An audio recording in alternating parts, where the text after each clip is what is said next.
साथियों नमस्कार। मैं आज आपसे, चूंकि आज तक आपने जो नेताओं को कैटेगराइज किया है, तो एक बहुत कॉमन सा अंडरस्टैंडिंग या बिलीफ आपको देखने को मिलता है, सुनने को मिलता है कि जी नेता तो भूमाफिया होता है। अब ये अपने आप के बारे में इतना कहना, चलो मैं कह ही देता हूं, चूंकि आपने देखा ही हुआ है। 2-3 साल पहले विकासपुरी में 25 एकड़ डीडीए लैंड आपके विधायक ने, यानी कि सोमनाथ भारती ने डीडीए के अधिकारियों को लेकर के ऑन द स्पॉट जाकर के वो लैंड माफिया, राशन माफिया से खाली करवाया था, जो करीब नहीं कुछ नहीं तो 50 साल से कब्जे में था और हर तरह गंदे काम हो रहा था। वहां गरीबों का राशन मिलों में ट्रांसफर हो रहा था, वो भी हमने सबूत दे रखे हैं सरकार को, उस पर भी केस चल रहा है। लेकिन वो जो लैंड खाली हुआ वो एक हाहाकार था दिल्ली में, क्योंकि आज तक चाहे भाजपा का नेता हो चाहे कांग्रेस का नेता हो, कुछ लोगों को छोड़ के मैंने आपको बताया था, दिखाया था कि किस प्रकार से डीडीए का जो रोज गार्डन है उसके पिछले हिस्से में भाजपा का नेता हौस खास गांव में डीडीए के जमीन पर कब्जा करके होटल बनाता है। और ऐसा है कि जी 20 लाख 25 लाख रुपया लोग कहते हैं कि उसको कमाई है उस होटल से महीने की।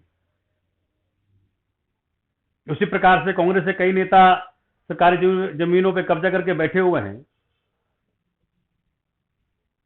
और दूसरी तरफ आम आदमी पार्टी का नेता सोमनाथ भारती पब्लिक लैंड पे भूमाफिया के कब्जे को खाली करवाता है। और फिर होता क्या है उसके बाद, वो बड़ी इंटरेस्टिंग है।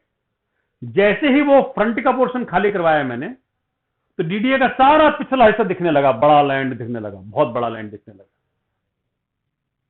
तो मुझे अधिकारियों ने बताया कि मेरे खाली कराने के बाद, और मुझे बहुत गर्व है इस बात का और आपसे इसलिए साझा कर रहा हूं कि आप भी दिखाइएगा सबको, कि एक नेता तो भाजपा के हैं, कांग्रेस के हैं, जो कि सरकारी जमीन पर कब्जा करके होटल बनाते हैं और पर्सनल बेनिफिट करते हैं।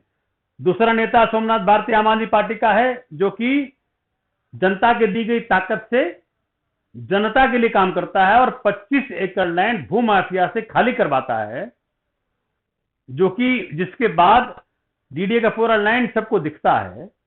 और डीडीए ने ऑक्शन करे उन प्लॉटों के, और अधिकारी ने मुझे बताया कि 300 करोड़ रुपया डीडीए को फायदा हुआ है। मतलब जब मैंने एक्सपोज किया पूरे लैंड को खाली करा करके, तब उसका ऑक्शन हुआ और 300 करोड़ रुपया सरकार को फायदा पहुंचा है। एक तो ये है, तो कंपैरिजन कर लीजिए। और अभी कल परसों में 35 साल से एक फेथ एकेडमी है करोल बाग में, उसने 1 एकड़ जमीन पे 35 साल से कब्जा जमाए हुए था। तो जो क्षेत्र के विधायक है करोल बाग के, विशेष रवि जी, मेरे पास लेके आए थे, तो हमने लगा करके कई सारी मीटिंग्स करा करके हमने डीडीए से ऑर्डर करवा ही लिया कि भाई वो 35 साल से जो कब्जा किया हुआ फेथ एकेडमी ने जनता की जमीन पर, उसको खाली करवा लिया, खाली करवाने के आदेश करवा लिए। अब जनता के लिए कुछ बनाऊंगा, वहां बच्चों के लिए कोई स्टेडियम बनेगा, कुछ बनेगा। और 35 साल का वो डैमेजेस भी डीडीए को मैंने कहा कि उसका भी लो, वो भी ऑर्डर में लिखवा दिया है।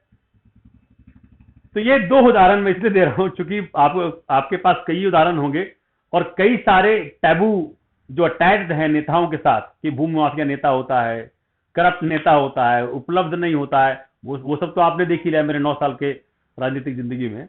लेकिन ये बात भी अब आगे से बताएगा कि भाई नेता के नए आयाम आम आदमी पार्टी के नेताओं ने आगे पेश किया है कि भूमाफिया से कब्जा वापस लेके जनता के सदुपयोग के लिए उपलब्ध कराया डीडीए को। और दूसरा भाजपा का नेता क्या कर रहा है, जनता का जमीन को लेकर के अपना होटल बनाता है, उससे पैसे कमाता है और डकार जाता है। तो यह है अंतर। इस अंतर को घर घर पहुंचाइएगा। जब आप जिस प्रकार का नेता चुनते हो उसी प्रकार का काम होता है।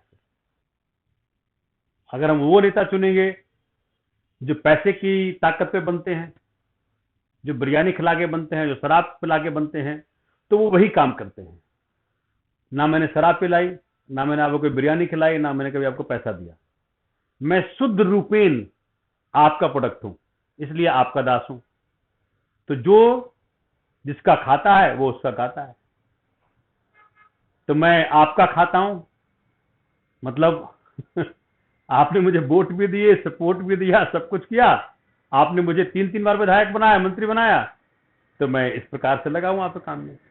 दूसरी तरफ भाजपा का नेता है, वो दारू के बल पे, पैसे के बल पे, बिरयानी के बल पे अगर चुनाव जीतता है तो जो मैंने बताया आपको किस प्रकार जमीन कब्जा करके होटल बनाया हुआ है वो करता है। फर्क समझना जरूरी है। मालिक आप हैं, जैसा आप बीज बोओगे वैसा ही फल काटोगे। ये प्रकृति का नियम है। आपसे बात करके बहुत अच्छा लगा, और अगर आप ये बात मेरी घर घर पहुंचा देंगे तो और अच्छा होगा। जय हिंद, जय भारत।